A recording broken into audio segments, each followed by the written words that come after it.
नमस्कार दोस्तों, Piyush Goyal, company secretary from Jaipur. दोस्तों, आपको पता है जिस तरीके से दो लोगों की शादी होती है, उसी तरीके से जब दो कंपनीज का मर्जर होता है तो जब दो लोगों की शादी में जितना भी अरेंजमेंट करते हैं उस शादी को सक्सेसफुल बनाने के लिए, ठीक है, उसी तरीके से जब दो कंपनियों का मर्जर होता है तो उस मर्जर को सक्सेसफुल बनाने के लिए आपको काफ़ी सारे पॉइंट्स को यहाँ पर कवर करना होगा जब हम कंपनी का मर्जर करेंगे।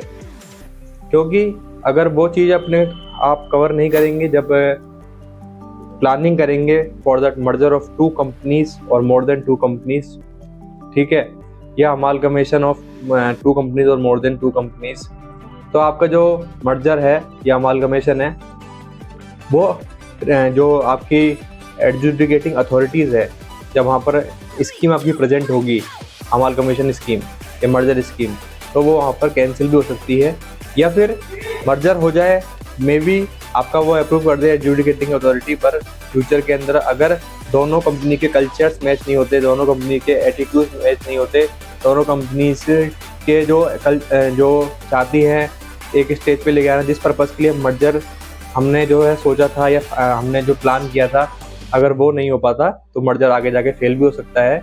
जैसा कि हमने देखा वोडाफोन आइडिया का एक जो मर्जर हुआ है वो किया किस लिए गया था कि जो कंपनी है उसको और बड़ा बना के मार्केट शेयर ज़्यादा लिया जा सके। बट आज स्थिति ऐसी है तो जो शेयर प्राइस है वो 7 रुपीज़ पर है।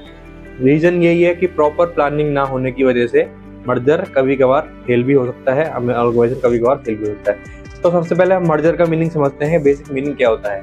अमालगमेशन इज अ प्रोसेस जहाँ पर क्या है दो या दो से अधिक कंपनीज क्या है सिंगल एंटिटी के अंदर कन्वर्ट हो जाती है।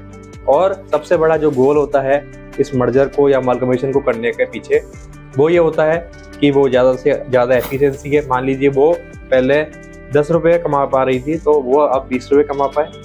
मार्केट रीच, अगर वो एक लोकेशन पे काम कर पा रही थी, इंडिया के अंदर कर पा रही थी, तो वो ग्लोबल अपनी प्रेजेंस को क्रिएट कर सके, फाइनेंशियल स्टेबिलिटी प्रोवाइड कर सके, ठीक है।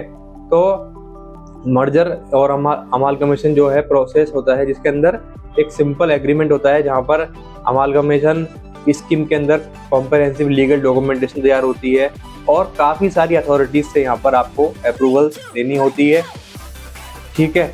इसके बाद आपको क्या है, जब भी एक स्कीम बनाओ तो आपको क्या करना है, लीगल कंप्लायंस को यहाँ पे आपको ध्यान रखना है मर्जर की स्कीम में। सेकंड, आपको ध्यान रखना है क्लैरिटी एंड ट्रांसपेरेंसी होनी चाहिए उस स्कीम के अंदर। जो स्टेक होल्डर्स हैं उनका आप इंटरेस्ट को प्रोटेक्ट करेंगे। यहाँ पर रेगुलेटरी अप्रूवल्स है वो यहाँ पर एक बहुत बड़ा पार्ट है किसी भी मर्जर को सक्सेसफुल बनाने के लिए। डिस्प्यूट है अगर कोई भी, उन डिस्प्यूटों को किस तरीके से रिजोल्व किया जाएगा उसके लिए एक प्रॉपर आपका रोड मैप होना चाहिए। Facilitates smooth integration. इसके अलावा आपका जो है अकाउंटिंग एंड टैक्सेशन क्लैरिटी कैसे आएगी, क्रेडिटेबिलिटी एंड ट्रस्ट। सबसे पहले हम बात करेंगे टाइटल ऑफ द स्कीम। जो स्कीम है का टाइटल है वो स्टार्ट होना चाहिए scheme of amalgamation of company, जो भी कंपनी का नाम है उस कंपनी का नाम यहाँ पर होगा। सेकेंड है preamble, rational and background. Preamble बताएंगे, प्रियम्बल सेक्शन में जो है ओवरऑल कॉन्टेक्स्ट क्या है स्कीम को प्रिपेयर करने का वो बताया जाता है। इसके अलावा जो है कंपनीज क्यों मर्ज हो रही है उसके पीछे क्या वजह है वो बताया जाता है। रैशनल ऑफ द स्कीम क्यों लाई गई उसके पीछे क्या रैशनल है वो बताया जाता है। इसके अलावा सेकंड पार्ट के अंदर जो है बैकग्राउंड ऑफ कंपनीज यहाँ पे बताया जाता है कि दोनों कंपनीज का बैकग्राउंड क्या है, क्या काम करती है, कितने टाइम से काम कर रही है, किस एड्रेस पे काम कर रही है, ठीक है। सिनर्जीज एंड बेनिफिट्स, क्या क्या सिनर्जीज और बेनिफिट हो सकते हैं आगे जाके जब आप मर्जर कंपनी का हो जाता है तो, ठीक है। और इसके अलावा की एलिमेंट क्या आपको इंक्लूड करने चाहिए। की एलिमेंट के अंदर जो है आपको अपॉइंटेड डेट होनी चाहिए, इफेक्टिव डेट होनी चाहिए, वो हम यहाँ पे बात करेंगे। अपॉइंटेड डेट क्या होती है, इफेक्टिव डेट क्या होती है। स्पेसिफिक क्लॉज होना चाहिए इस स्कीम के अंदर, जैसे कि असेट्स का होना चाहिए, ठीक है। इसके अलावा इंटरप्रिटेशनल क्लॉज होने चाहिए। इफेक्टिव डेट का मतलब क्या होता है, जिसकी स्कीम के अंदर the date on which the amalgamation is legally recognised, जिस डेट को अमालगमेशन क्या है एक लीगली रिकॉग्नाइज हो जाएगा। It usually the date of court order, ये डेट कौन सी होती है, जिस दिन कोर्ट का ऑर्डर आता है वो डेट यहाँ पे अब इफेक्टिव डेट मानी जाती है। Transfer of assets and liabilities.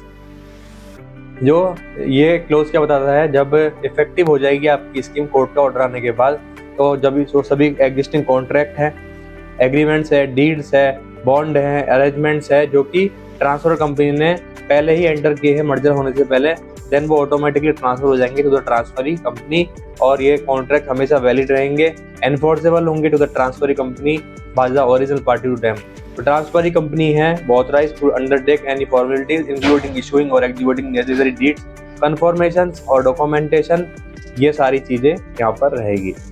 इसके अलावा right and interest of employ, जब भी कोई मर्जर होता है तो जो भी ट्रांसफरी कंपनी है उसको ये ध्यान रखना चाहिए, जो ट्रांसफर कंपनी के एम्प्लॉयज हैं उनके राइट को एज इट इज जो पहले थे कंपनी के अंदर उन्हीं तरीके से वहाँ पर एज इट इज ट्रीट किया जाना चाहिए।